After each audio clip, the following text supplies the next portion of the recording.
하나님의 말씀은 사도행전 7장 37절에서 53절입니다. 사도행전 7장 37절 이스라엘 자손에 대하여 하나님이 너희 형제 가운데서 나와 같은 선지자를 세우리라 하던 자가 곧 이 모세라. 시내산에서 말하던 그 천사와 우리 조상들과 함께 광야 교회에 있었고 또 살아있는 말씀을 받아 우리에게 주던 자가 이 사람이라. 우리 조상들이 모세에게 복종하지 아니하고자 하여 거절하며 그 마음이 도리어 애굽을 향하여 아론들을 이르되 우리를 인도할 신들을 우리를 위하여 만들라.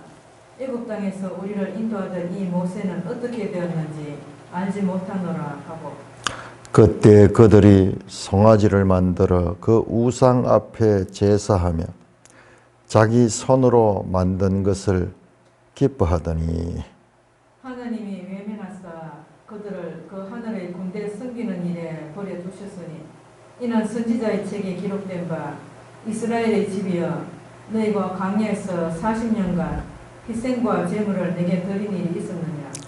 몰록의 장막과 신 네판의 별을 만들었으며 이것은 너희가 절하고자 하여 만든 형상이로다.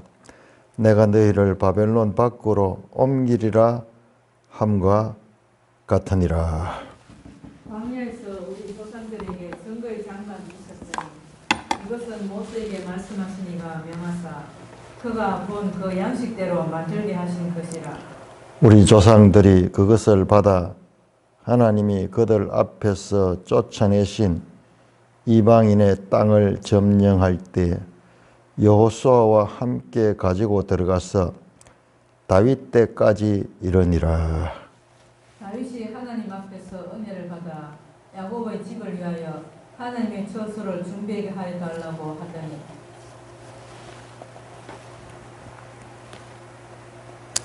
솔로몬이 그를 위하여 집을 지었느니라. 그러나 지극히 높으신 이는 손으로 지은 곳에 계시지 아니하시나니 선지자가 말한 바 주께서 이르시되 하늘은 나의 보좌요 땅은 나의 발등상이니 너희가 나를 위하여 무슨 집을 짓겠으며 나의 안식할 처소가 어디냐. 이 모든 것이 다 내 손으로 지은 것이 아니냐 함과 같으니라. 목이 곧고 마음과 귀에 할례를 받지 못한 사람들아, 너희도 너희 조상과 같이 항상 성령을 거스르는도다. 너희 조상들이 선지자들 중에 누구를 박해하지 아니하였느냐. 의인이 오시리라 예고한 자들을 그들이 죽였고 이제 너희는 그 의인을 잡아 준 자요 살인한 자가 되나니 너희는 천사가 전한 율법을 받고도 지키지 아니하였도다 하니라. 오 하나님 아버지, 은혜를 감사합니다. 스데반을 통하여 말씀하시는 하나님의 구속의 경륜들의 본의를 제대로 깨닫게 하여 주시옵소서. 예수님 이름으로 감사하며 기도드리옵나이다. 아멘. 자, 스데반의 설교는 계속됩니다. 스데반의 설교는 첫째로 우리가 2절에서 16절까지죠. 2절에서 16절까지는 창세기 11장 후반부에서 야곱의 죽음 창세기 50장까지를 압축해서 말씀했고 17절에서 36절까지는 우리가 어제 봤는데 이건 출애굽기 1장에서 15장까지를 압축적으로 설명한 말씀이고 오늘 계속해서 이제 출애굽기와 신명기 그리고 사무엘하, 열왕기 하까지 사사기는 빠져 있어요. 이스라엘 역사서 가운데서 사사기는 빠져 있는데 그 사무엘상하 그다음에 열왕기하까지 이스라엘 역사서 전체가 압축된 메시지가 스데반의 메시지고, 그리고 끝에 가서는 성전에 대해서 참 성전이 무엇인가, 구약에 나오는 그 성전이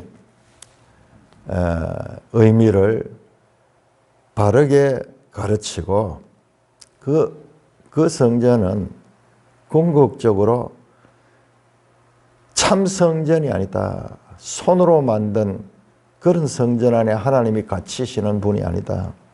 하나님은 하늘과 땅을 다 지으시고, 그 모든 하늘과 땅이라 해도 하나님을 모실 수 있는 그런 공간이 될 수 없다. 그런데 어찌 사람이 손으로 만든 성전에 하나님을 갇힐 수 있겠냐? 그러면 성전을 왜 그렇게 강조하며 그렇게 중요하게 이스라엘 종교에서 다뤄왔는가? 그 성전은 궁극적으로 손으로 만들지 아니하는 성전, 그 성전을 위한 것이다. 그러니까는 여러분, 이 스데반의 이 설교를 제대로 이해를 하면은 구약 전체의 의미와, 그리고 구약으로는 할 수 없고 신약을 통해서 하나님의 구원이 완성이 되는 그 모든 것이 지금 암시가 되어 있습니다. 자, 본문을 보겠습니다. 이 37절입니다. 7장 3절. 이스라엘 자손에 대하여 하나님이 너희 형제 가운데서 나와 같은 선지자를 하나 세운 자가 곧 이 모세라. 자, 우리가 신명기를 하면서 이 신명기 18장 15절 말씀, 이 모세와 같은 선지자를 세우니 너희는 그의 말을 들으라 하는 신명기 18장에 그 말씀이, 우리가 신명기를 하면서 제가 제일 중요한 말씀이다, 그렇게 뽑았죠. 그 다음에 마음의 할례가 가장 중요하다.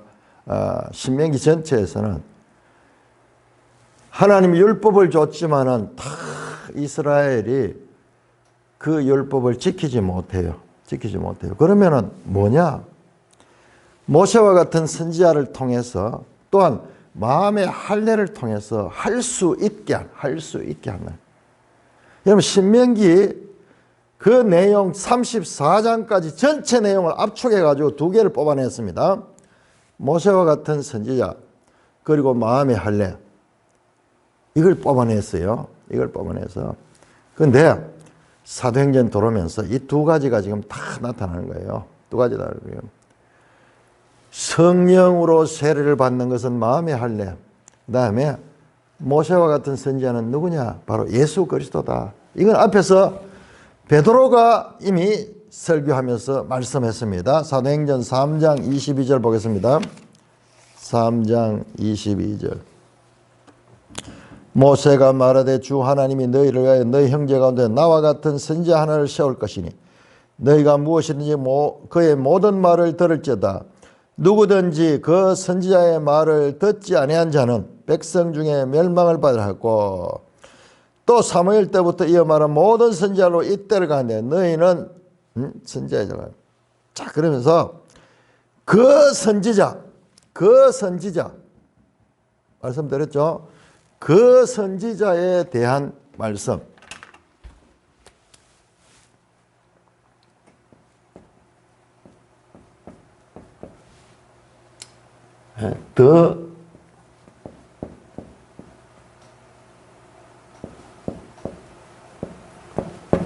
그 선지자는 이 정관사가 붙은 그 선지자는 특별한 선지자예요. 그분, 이게 바로 신명기 18장 15절에서 말씀했던 이 그 선지자고, 이 그 선지자는 이스라엘이 소망하던 선지자예요. 그러니까 이스라엘도 신명기에서 핵심 메시지가 뭔가를 알고 있었던 거예요. 그래서 계속 여러분, 특별히 요한복음을 보면은 이 세례 요한이 네가 그 선지자냐? 예수를 보고 네가 그 선지자냐? 하는, 이게 이 그 선지자, 이 정관사는 이 선지자인데, 이 선지자는 모세의 글에 나타난 미래의 메시아예요. 메시아. 이게 바로 예수님이에요. 예수님. 베드로 사도가 지금 3장에서 그렇게 해석하잖아요. 그 선지자가 바로 예수님이다. 그리고 그 선지자에 대한 말씀. 자, 다시 본문으로 들어갑니다. 지금 그 말씀이잖아요.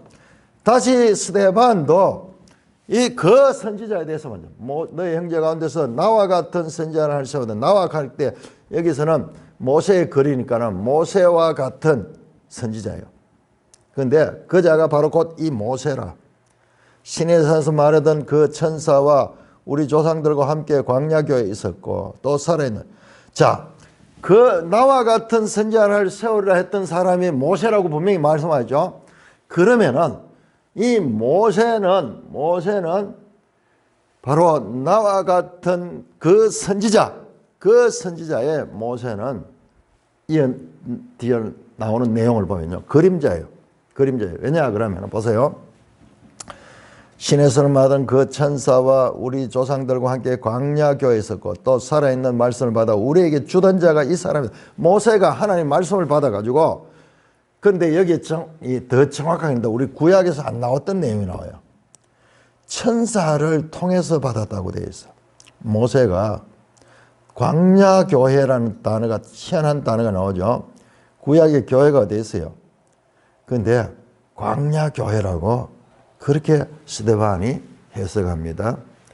광야의 교회, 광야의 회중들, 토 에레모스, 광야에 있던 에클레시아 토 에레모스. 이 에레모스는 광야고 에클레시아는 교회예요. 그 광야에 있던 교회, 이스라엘 무리를 광야교회라고 표현합니다.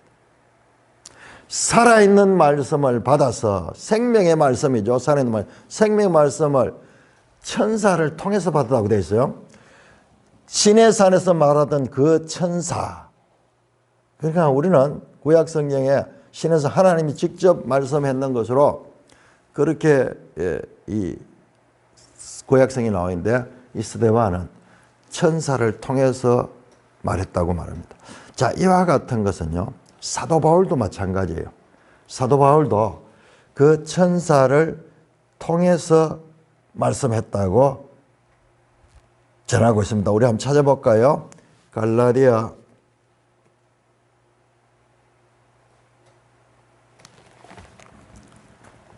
3장 19절 보세요. 자, 그러니까는 이 구약의 상태로서는 흐릿하지만 그렇게 봤는데 신약에서 더 명확하게 보여집니다. 모세가 그 음성을 듣고 말씀을 받았는데 직접 하나님께로부터 받을 수가 없어. 중간에 중보적인 천사가 개입이 되어 있습니다. 19절 보세요. 율법이 무엇이냐? 범법함으로 더해지네. 천사를 통하여 한 중보자의 손으로 베푸신 것인데 약속하신 자손이 오시기까지 있을 것이라.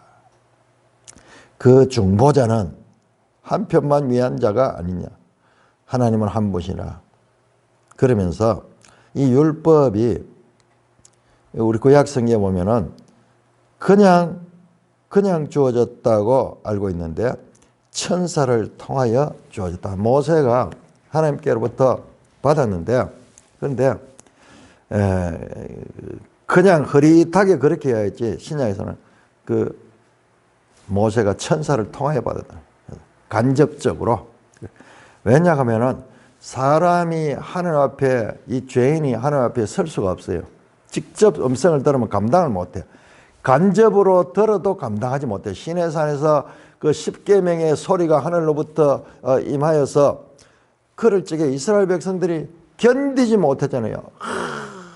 견디지 못해서 우리가 도저히 이 말씀을 받을 수 없다.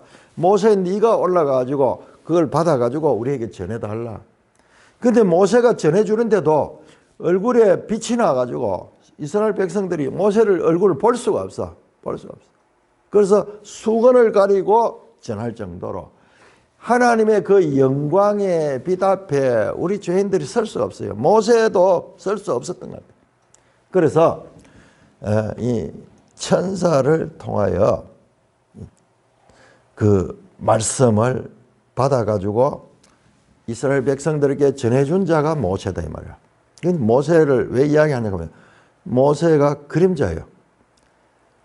그 모세 같은 그 선지자의 그림자이기 때문에 모세가 하나님의 말씀을 받아가 전해줬지만은 그 모세와 같은 선지자 이후에 나타나는 그 선지자는 하나님의 말씀을 직접 받아가지고 직접 전하는 사실상 하나님이야.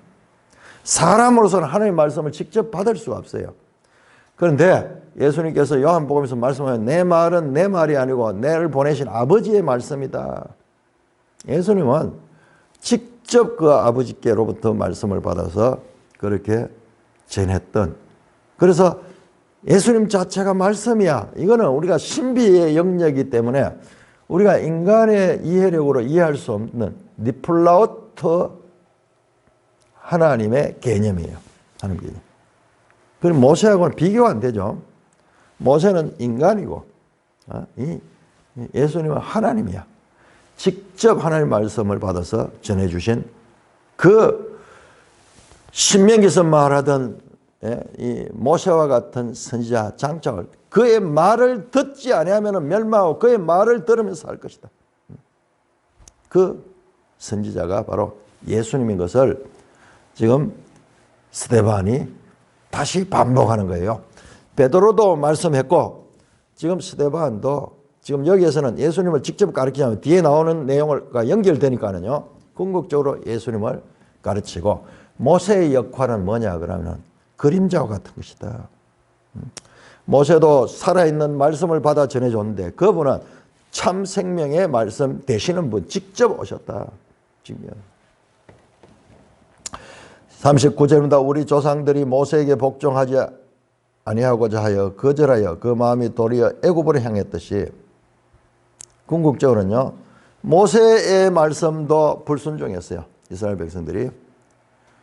그렇듯이 궁극적으로는 예수님의 말씀도 불순종하는 거죠. 불순종하는 거죠. 지금 그 이야기를 이 모세 사건을 이야기한 건 예수님을 나타내기 위한 그림자와 같은 거예요.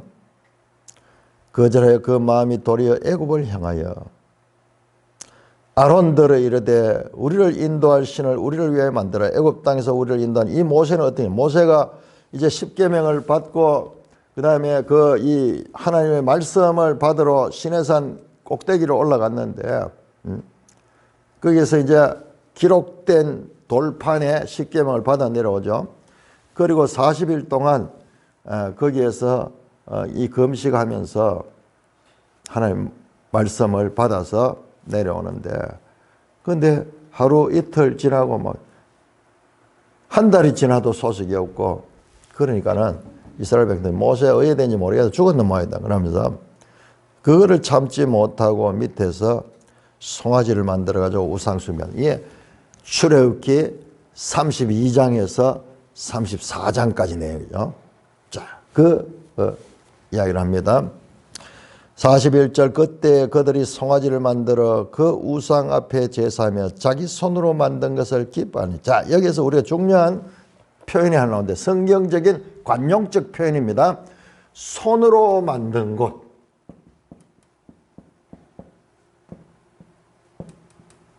이건요 성경에 아주 중요한 거죠.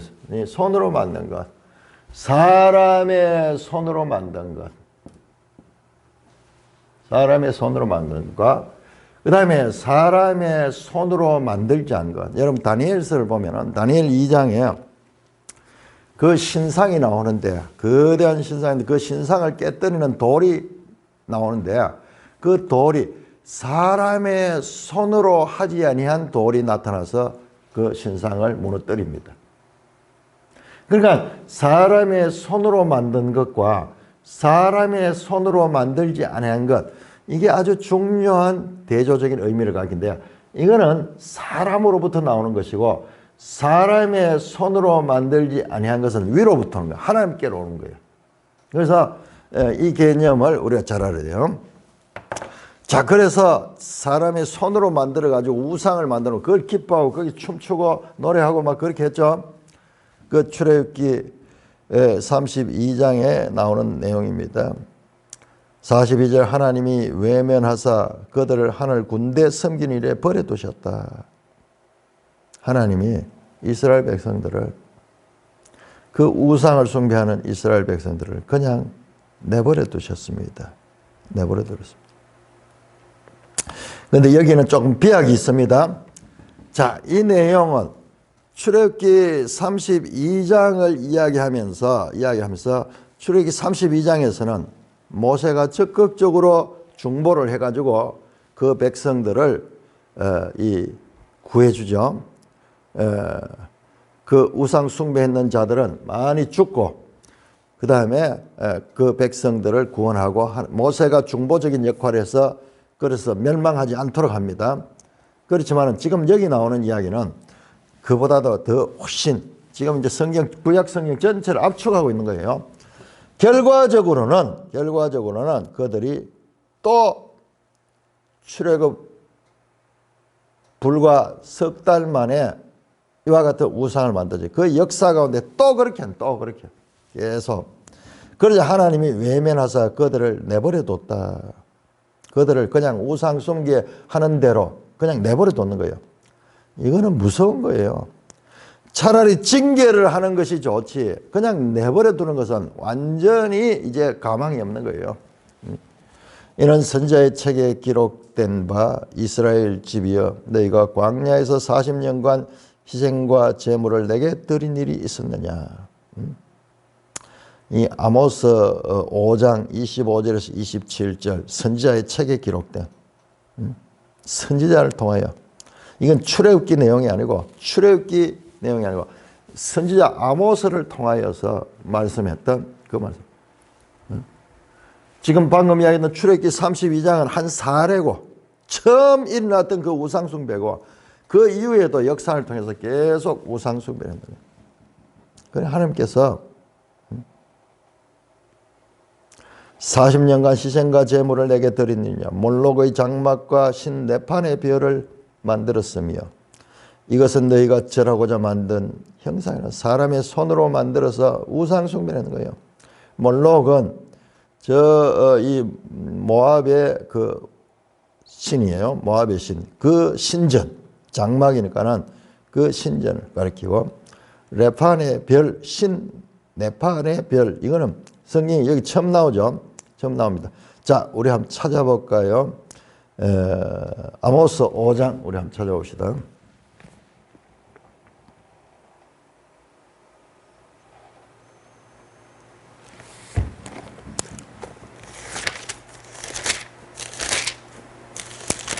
아모스 5장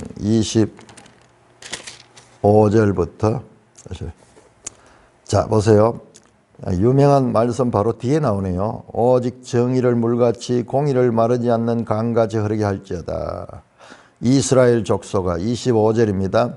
너희가 40년 동안 광야에서 희생과 소제를 내게 드렸느냐. 자, 지금 사도행전 42절에 7장 42절에 똑같은 말씀이에요. 이스라엘 집이여 너희가 광야에서 40년간 희생과 제물을 내게 드린 일이 있었냐. 이 말씀을 그대로 인용했죠. 그 다음에 너희가 너희 왕 식굿과 기운과 너희 이 조상들과 너희가 너희를 만든 신들의 별 형상을 지고 가리라. 그런데 여기는 사도행전은 좀 달라요. 몰록의 장막과 신 네판의 별을 만들었으며 너희가 절하고자 만든 형상이로다. 그 다음에 27절도 내가 너희를 다메섹 밖으로 사로잡혀 가게 하리라. 자, 그런데 우리 사도행전은 내가 너희를 바벨론 밖으로 옮기리라 함과 같으니라.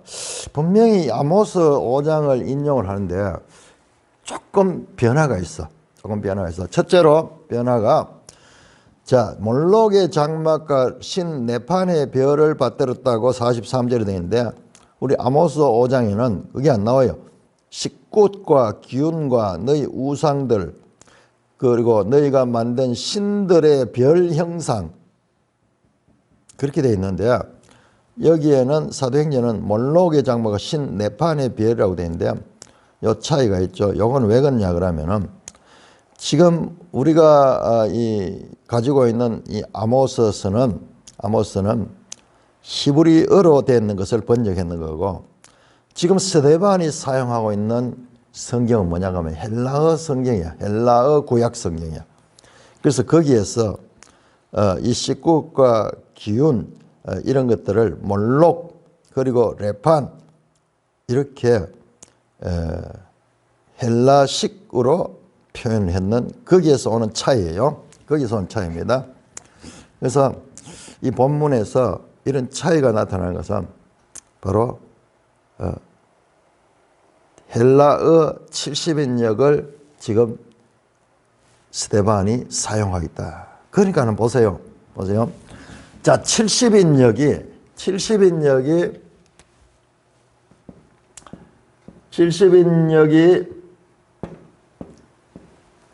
BC 한 2세기경 만들어졌거든요. 그래서 구약 성경이 헬라어로 기록된 것이 얼마나 공룡했는지, 지금 사도 바울도 그렇고 많은 신약 성경에 보면은 이 70인역을 인용하고 70인역을 사용하고 있어요. 70인역. 그러니까는 이 70인역이 어저께 제가 그 이야기를 하면서 헬라화 됐다 한데 그때 빠뜨리는 게 이게 이 부분을 빠뜨렸어요. 성경이 헬라어로 번역이 돼가지고 온 세상에 퍼질 수 있는 그와 같은 이 배경이 되는 거예요. 자, 그래서 지금 보세요. 스데반도 이름이 헬라식 이름이야.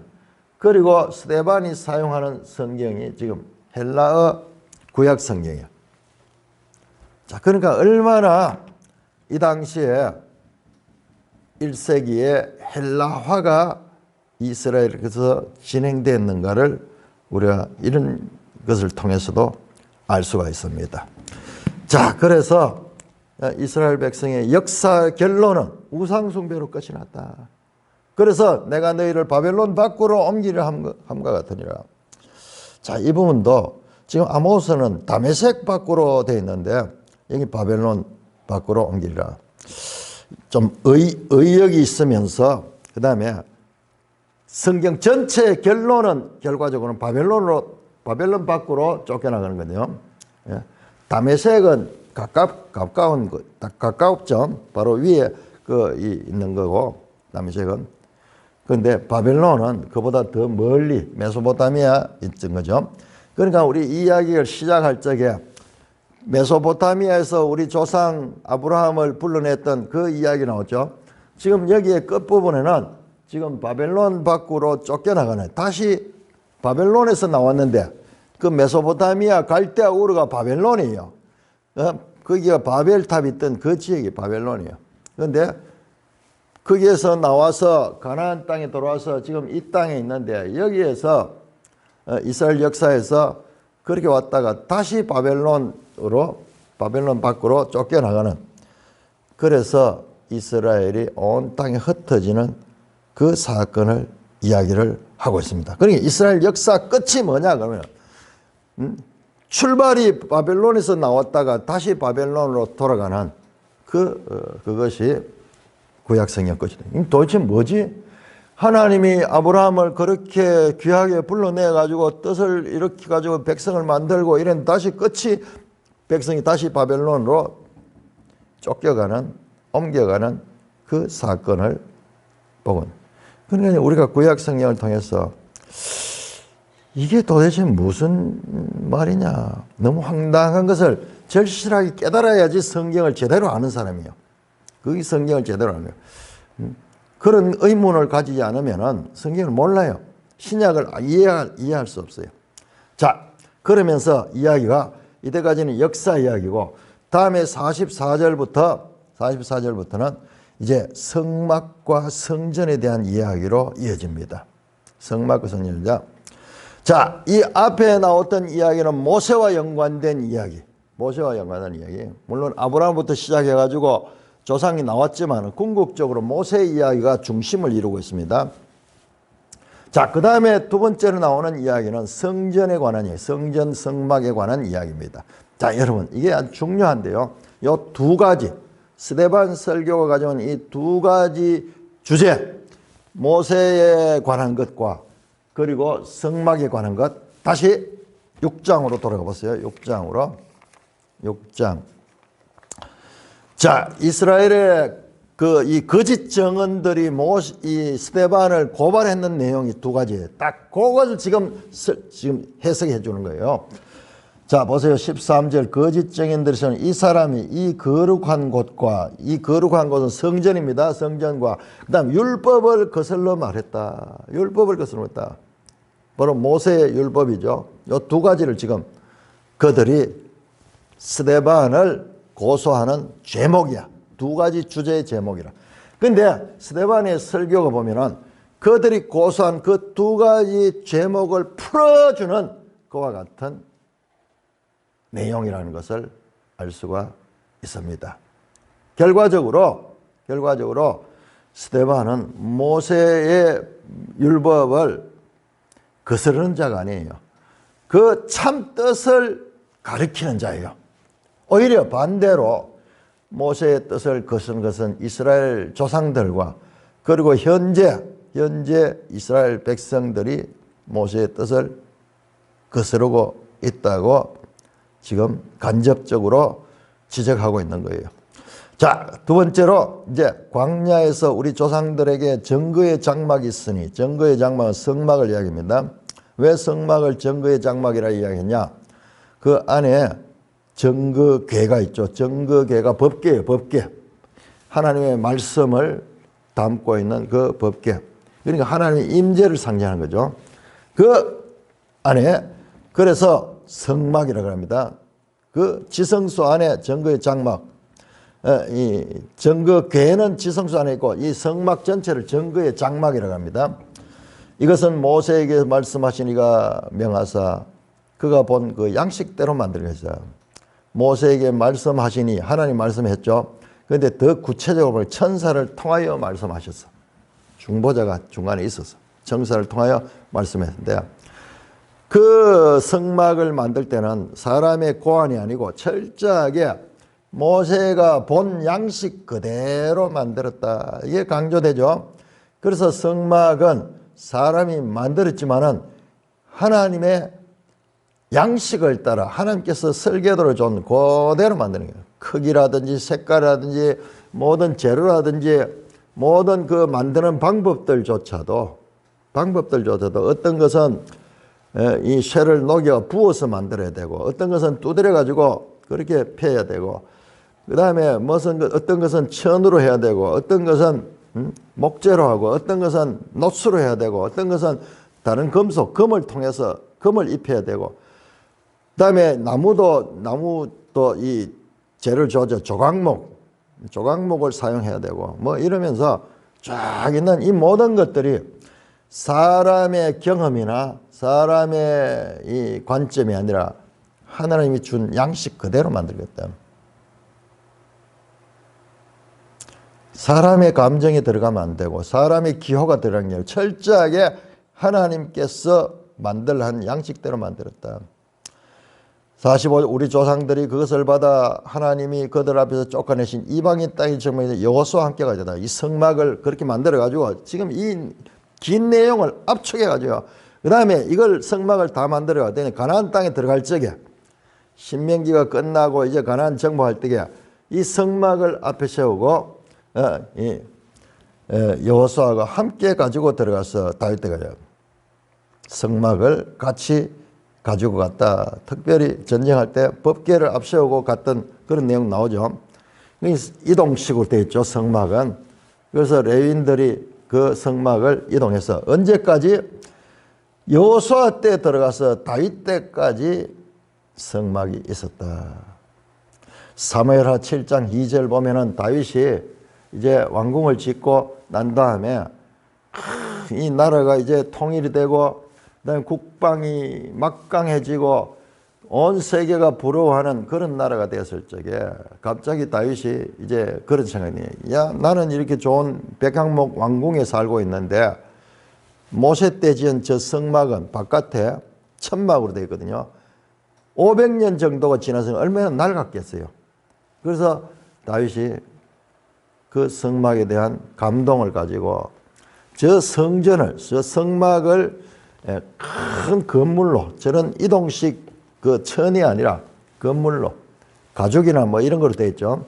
그게 아니라 돌로 진 건물로 짓고 싶은 그런 감동이 왔어요. 그런 감동이 왔습니다. 그런데 이 다윗이 하나님 앞에 기도하면서 그 성전을 거기 보면 은혜를 받아 야곱의 집을 위하여, 야곱의 집은 이스라엘을 가리킵니다. 하나님의 처소를 주고, 하나님의 처소는 성전이에요. 준비하게 해달라고 하더니 기도했죠.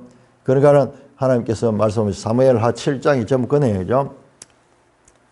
너는 손에 너무 많은 피를 흘렸다.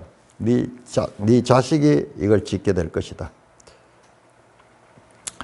그러면서 이 다윗에게 설교도를, 모세가 설교도를 받았지 다윗이 설교도를 받아가지고 그것을 솔로몬에게 전해주고, 다윗은 틀을 만들고 필요한 재료를 다 준비하고 실제 공사는 솔로몬 때 공사합니다. 47절 솔로몬이 그를 위하여 집을 지었니라.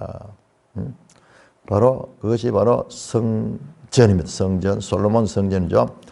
자, 그렇게 어렵게 과정을 거쳐가지고 지금 이야기했잖아요. 500년 과정이죠. 모세 때 만드는 성막.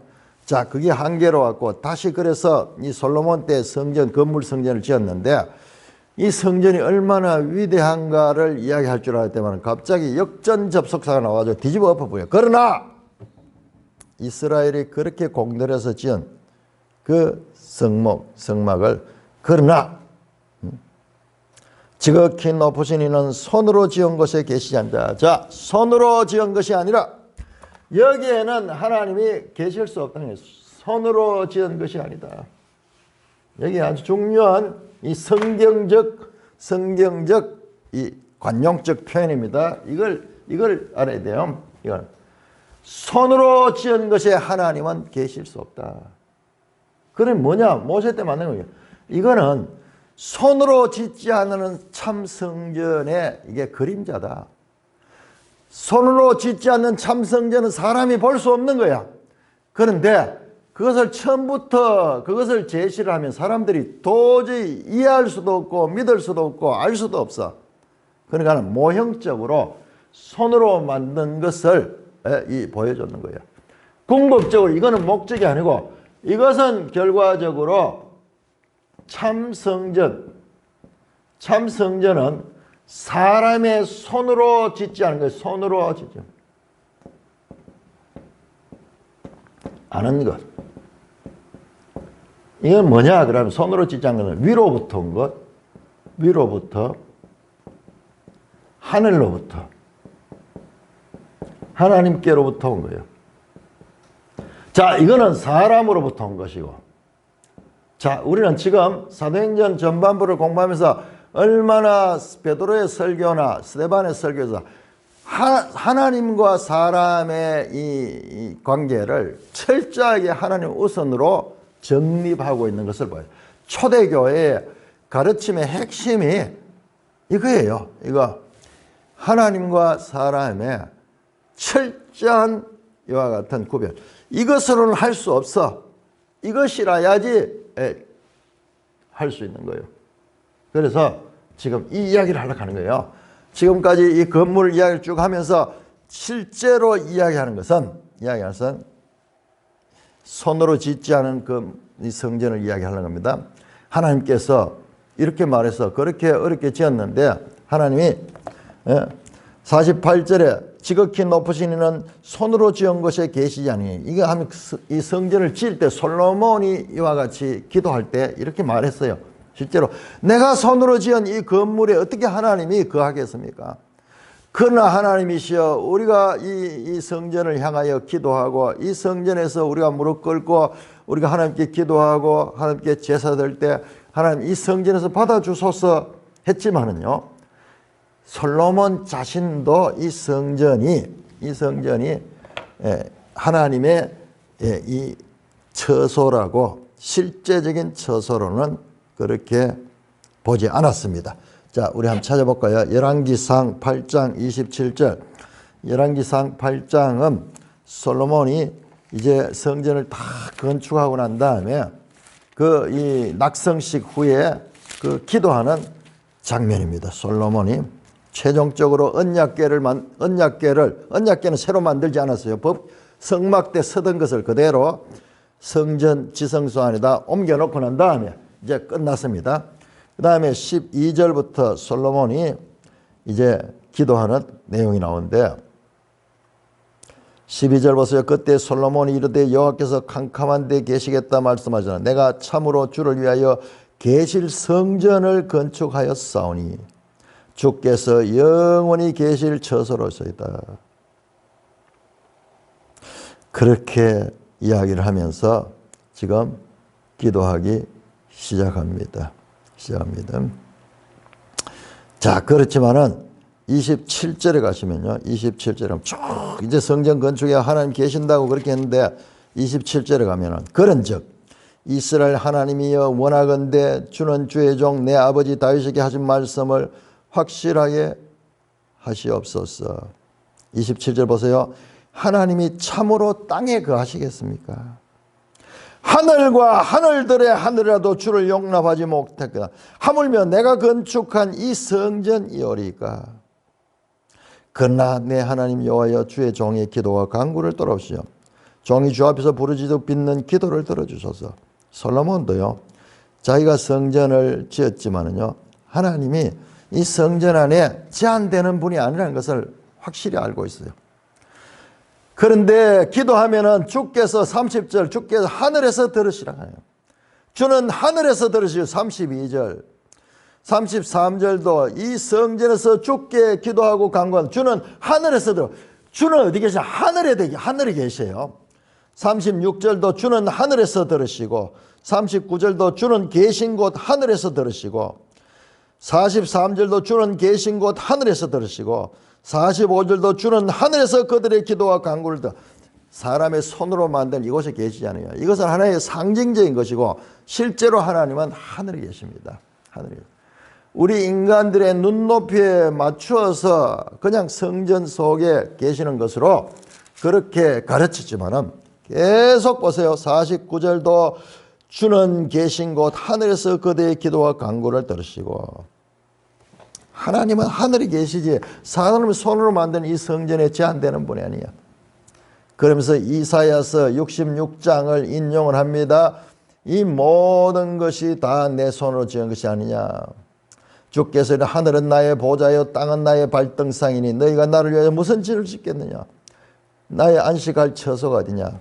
이거는요 수사 의무예요. 너희가 사람이 손으로 지은 것이 어떻게 내가 하늘도 나를 다 받을 수가 없는데 하늘은 나의 보좌고 땅은 내 발등상인데 사람이 손으로 지은 그 성전을 하나님이 어떻게 갖죠?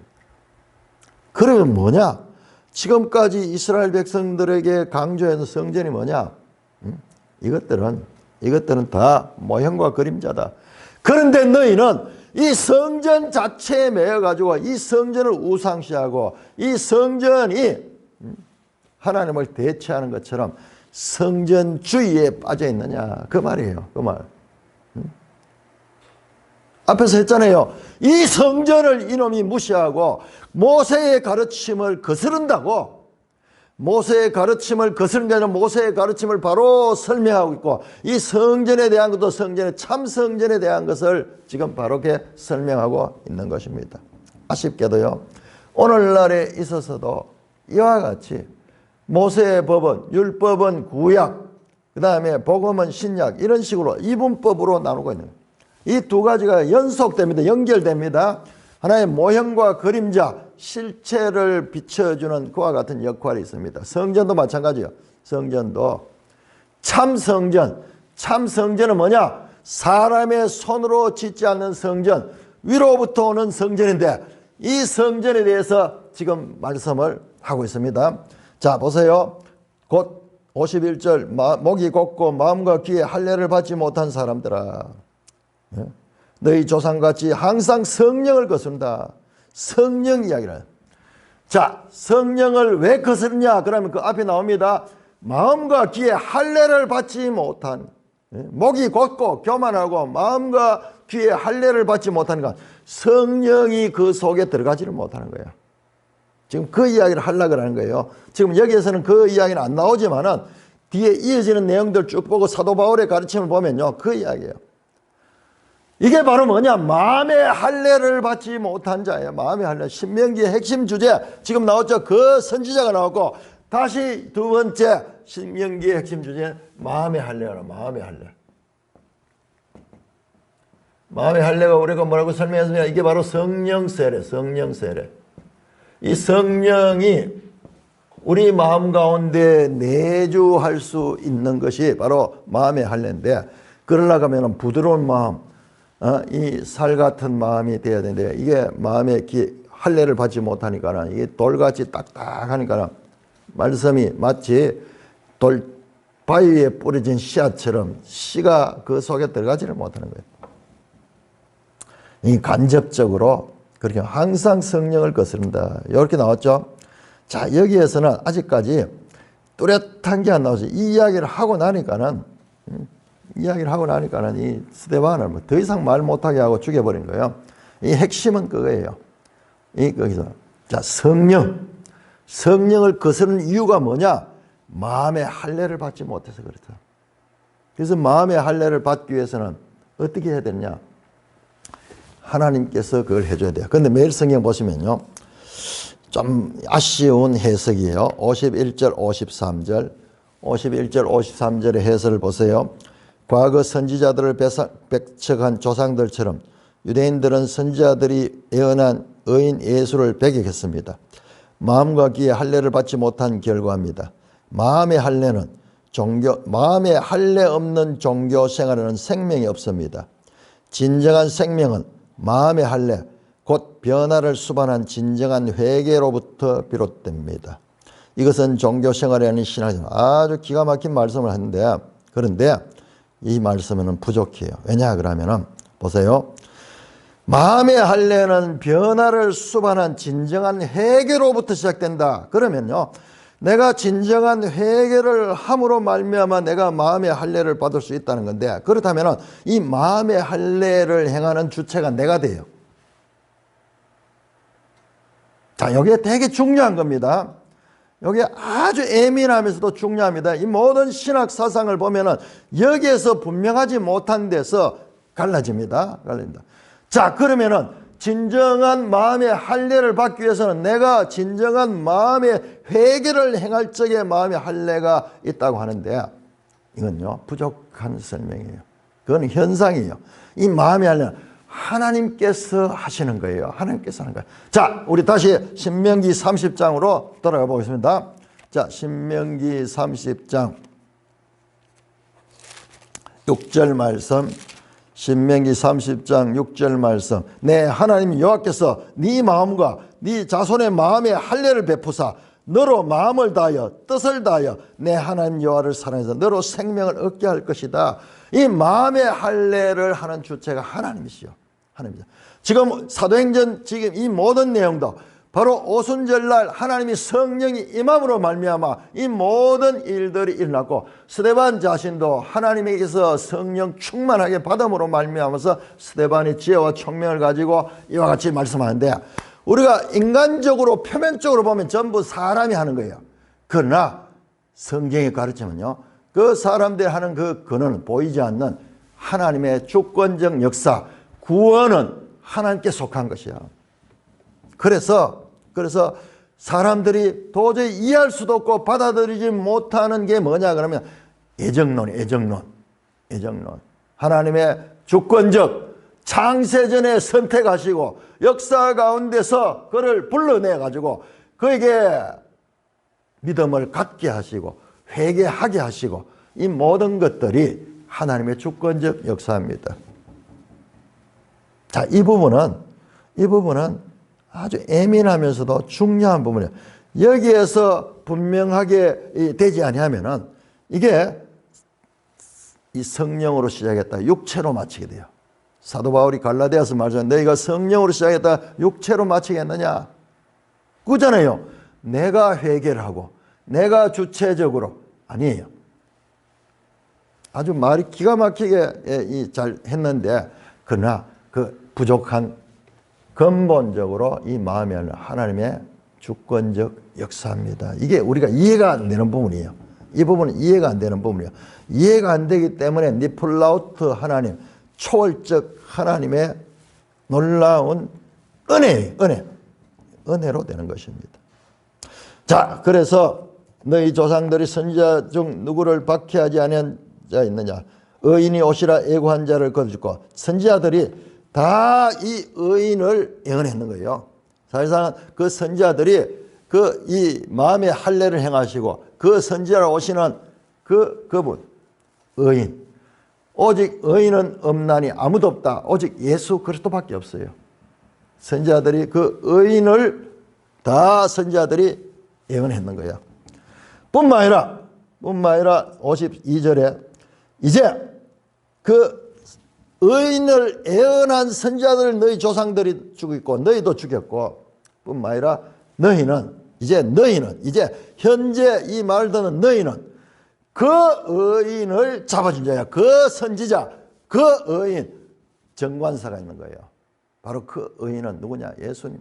이 세상에 의로운 자는 아무도 없어요. 예수님밖에 없어요. 모두 죄로 오염되어 있는 죄인들이에요. 그 의인을 잡아주고 그 다음에 살인자가 되었다. 빌라도에게 넘겨준 사람이 그 유대인들이잖아요. 지금 여기 산헤드린 공회들도 듣고 있는 이 자리에 있습니다. 이 자리입니다. 너희는 천사가 전한 율법을 받고도 지키지 아니했다. 예수님께서 마지막이에요. 이 산헤드린이 신문했잖아요. 그러면서 예수님을 죽이려고 그러잖아요. 그럴 때 예수님 말씀합니다. 너희가 모세가 전한 말씀을 지킨다면서도 오히려 지키지 않는다. 왜 죄 없는 사람을 죽이려고 하느냐? 모세의 법에 의하면 정인이 있어야 되고, 근데 어떻게 하면 거짓 정인을 세워가지고 그렇게 하는 거죠. 그 모세의 법을 지키지 않아요. 결과적으로 모세의 법을 무시하고 예수님을 죽여버립니다. 살인했다. 스데반의 설교는 아브라함으로부터 시작해서 그 의인의 죽음으로 끝이 나고 있습니다. 스데반의 설교의 전반부는 모세에 관한 것, 그 다음에 후반부는 성전입니다. 성전 가운데서도 핵심 가운데서 이제 마음과 귀에 할례를 받지 못한 사람, 성령을 거스르니까는, 너희가 성령이 없으니까는, 그러니까는 이와 같은 악한 이야기를 한다. 그렇게 말씀하는 겁니다. 자, 이스라엘 종교 지도자들의 이와 같은 죄악을 말씀하므로 스데반은 이스라엘의 민족적 죄악의 핵심 전곡을 찌르고 있습니다. 이스라엘도 그리스도를 필요한 죄인의 무림을 드러내고 있는 것입니다. 자, 이 설교를 듣고, 자, 이 공회와 그 회중들이 어떤 반응을 할까? 우리는 다음 시간에 보도록 하겠습니다. 찬송가 463장.